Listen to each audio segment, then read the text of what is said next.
kita masukkan power supply-nya, kita posisikan.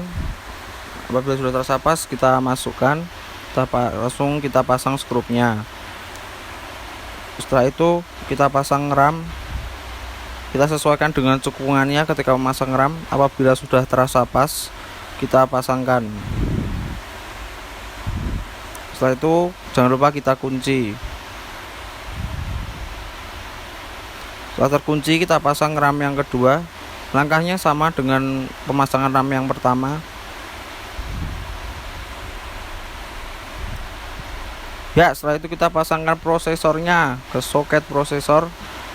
Kita sesuaikan dengan ada dua cekungan dalam prosesor dan soketnya. Terasa sudah pas, kita pasangkan, lalu kita tutup, lalu kita kunci, dan kasih thermal pasta ke atas prosesor. Lalu kita pasangkan heatsink, kita kencangkan heatsinknya, kita pasang kabel heatsinknya ke mainboard. Setelah itu kita letakkan mainboard tersebut ke casing CPU, sesuaikan. Setelah itu kita pasangkan, jangan lupa untuk kita skrup. Setelah sudah, kita pasang NIC nya. Setelah terpasang, kita pasang skrupnya, lalu kita pasang wireless NIC, kita skrup, lalu kita pasangkan video adapter atau VGA, kita skrup,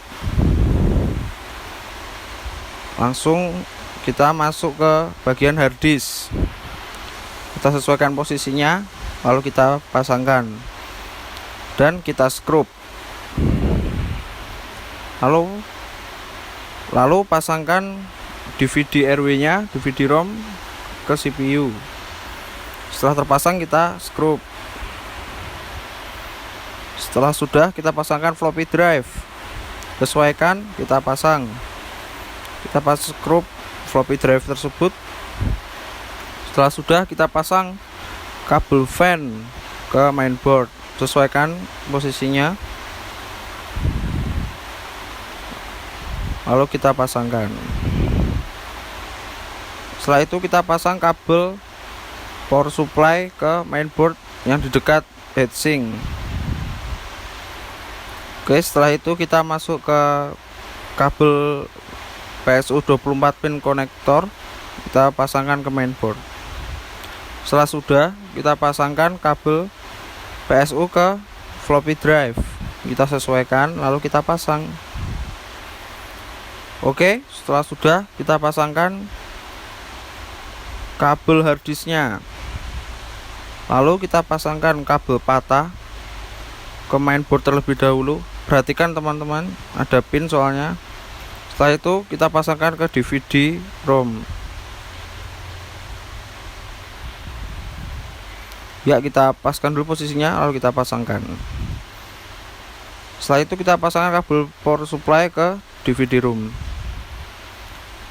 Lalu kita pasangkan kabel floppy drive ke mainboard. Di sini juga ada pin yang berbeda, kita pasangkan. Ya, lalu kita kita pasangkan ke floppy drive. Kita posisikan, lalu kita pasang. Ya, setelah itu kita pasang kabel SATA ke mainboard terlebih dahulu, posisikan dengan benar. Ya, lalu kita pasangkan. Setelah sudah, kita pasangkan ujung kabel SATA lainnya ke hard drive atau hard disk, kita posisikan. Ya, lalu kita pasang. Setelah sudah terpasang semua, kita pasang penutup casing. Setelah kita pasang, kita skrup penutup casing tersebut supaya tidak lepas. Oke, setelah sudah, kita pasang kabel monitor. Kita sesuaikan dengan jumlah pin dan bentuk dari portnya.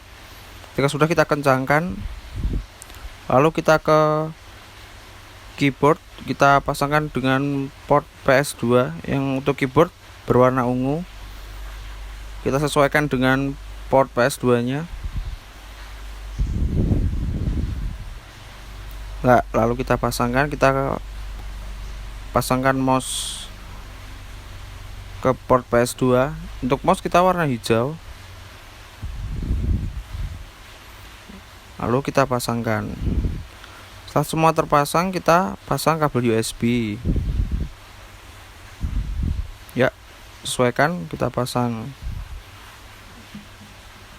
Lalu pasang kabel Ethernet atau kabel LAN ke CPU. Ya, sudah terpasang, kita pasang wireless antena. Setelah sudah, kita pasang kabel powernya. Ya, kita lihat komputer sudah hidup dan berhasil. Oke, sekian dari saya Iksan Rahmansyah, NIM 19 11 277.